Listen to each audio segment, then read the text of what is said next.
14. La opresión del poder. El sabio y la participación en el gobierno del Estado. Reconozco que es innato en nosotros el amor a nuestro cuerpo.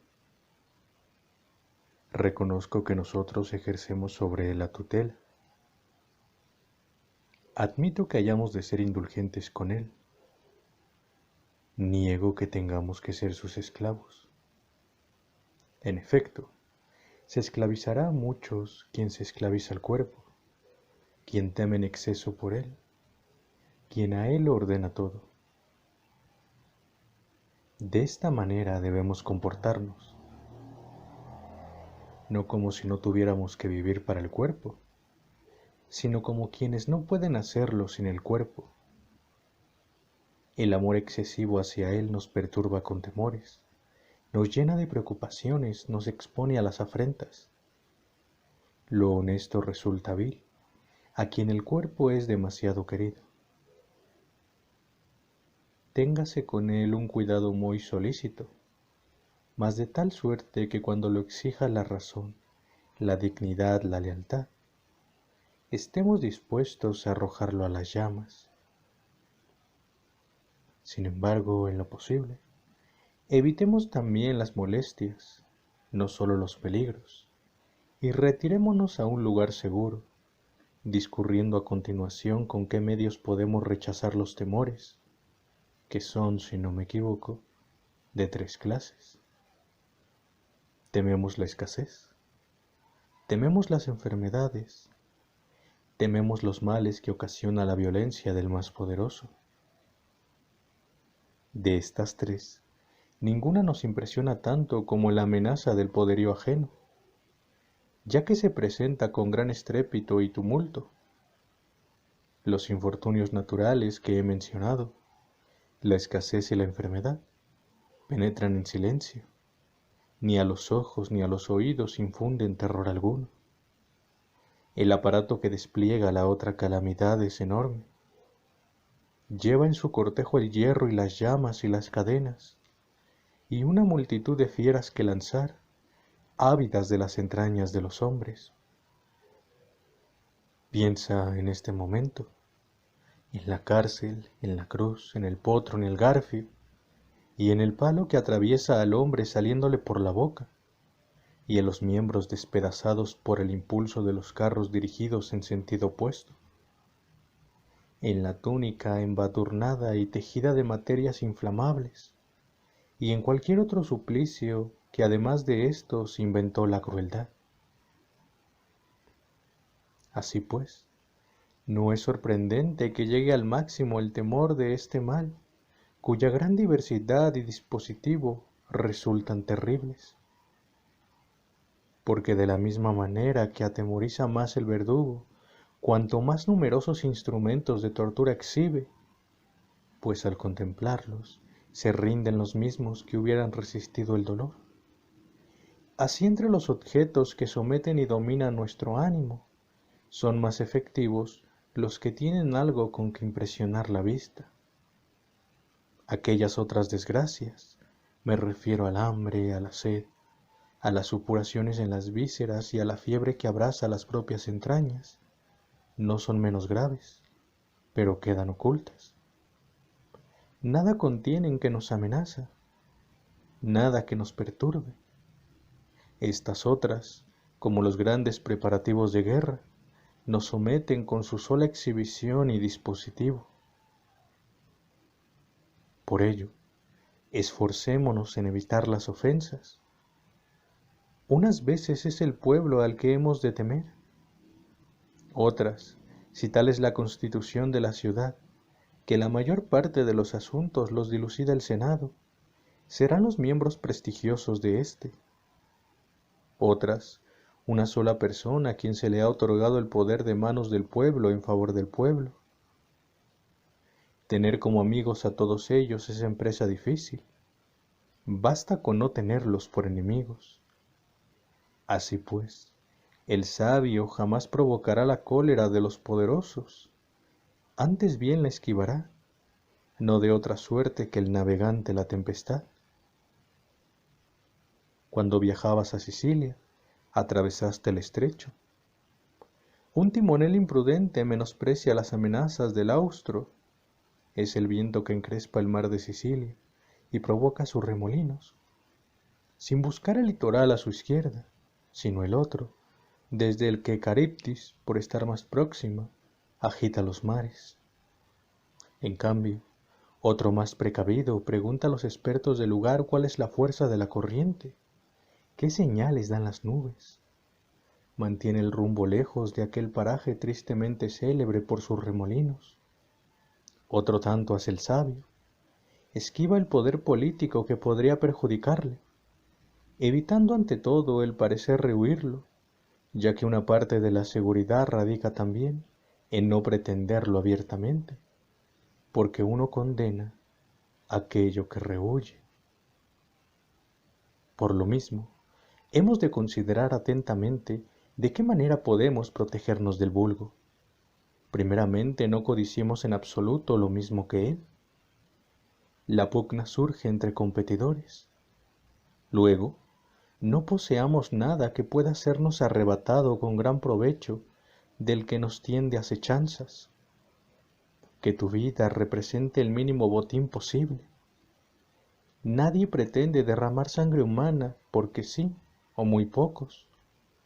Son más numerosos los que echan cuentas que los que odian. Al desnudo el ladrón lo deja libre. Hasta en el camino asediado de enemigos hay paz para el pobre. Además, según la norma de los antiguos, hay que tener en cuenta 3 defectos para evitarlos: el odio, la envidia y el menosprecio.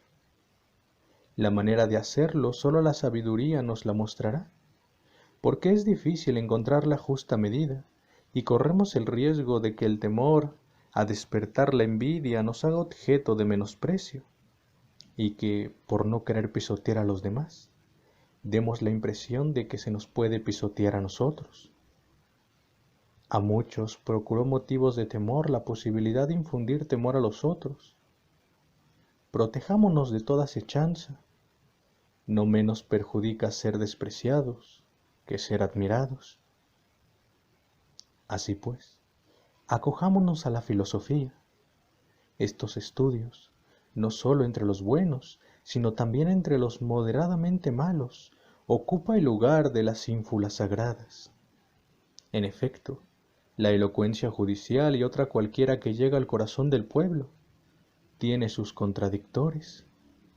La filosofía reposada, entregada a su cometido, no puede ser menospreciada, porque le deparan su veneración todas las ciencias y hasta los peores hombres. Nunca tomará tanto incremento la maldad, nunca habrá tal conjura contra las virtudes, que el nombre de la filosofía no permanezca venerable y sagrado. Por lo demás, la propia filosofía debe ser tratada serena y moderadamente. Entonces, ¿qué? ¿Me objetas? ¿Piensas que Marco Catón fue un filósofo moderado al rechazar con su voto la guerra civil? Él que actuó como mediador entre caudillos enardecidos por las armas, y que mientras unos acosaban a Pompeyo y otros a César, provocó a ambos a un tiempo. Se puede discutir si en aquel entonces un sabio debía ocuparse de los asuntos públicos. ¿Qué pretendes, Marco Catón? Ya no se trata de la libertad. Hace tiempo que se ha perdido. La cuestión es saber si será César o Pompeyo quien va a tener el mando de la República. ¿Qué tienes que ver tú en esta rivalidad?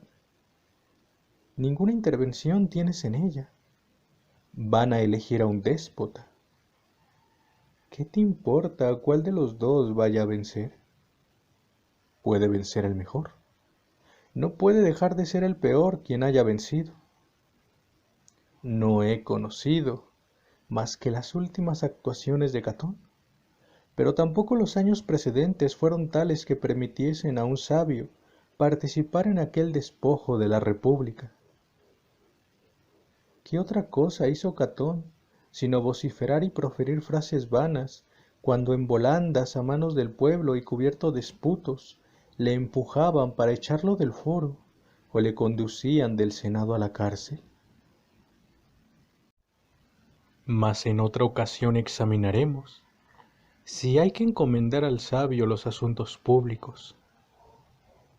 Entre tanto te recomiendo a aquellos estoicos que, excluidos de los cargos públicos, se retiraron a cultivar su modelo de vida y codificar leyes en bien del género humano, sin ocasionar agravio alguno a los más poderosos.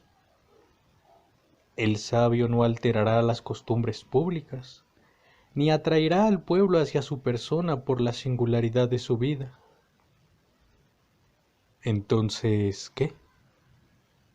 ¿Estará del todo seguro quien observar esta conducta?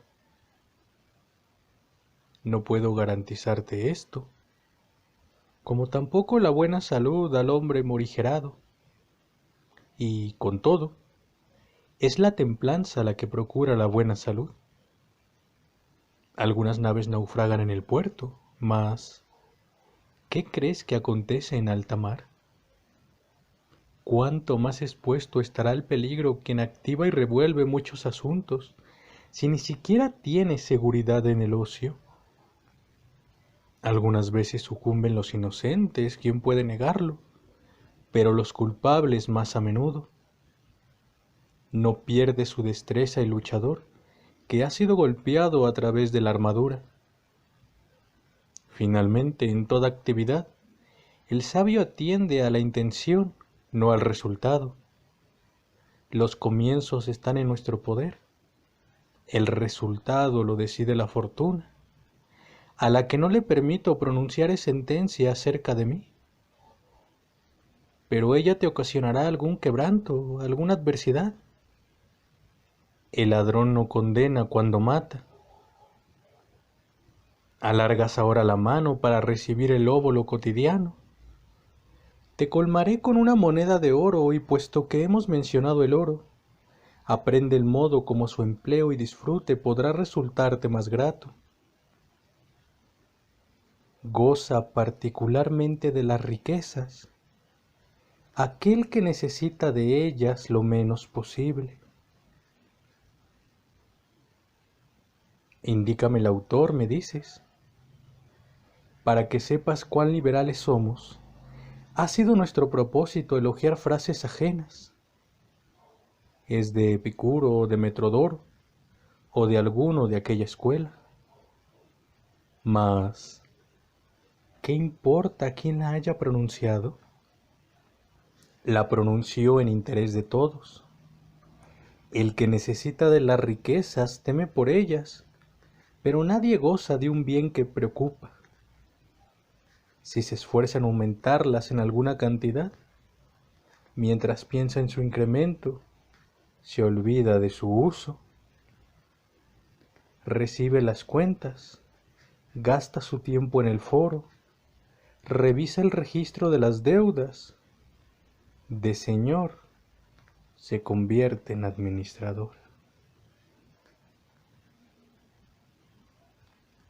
Ten salud.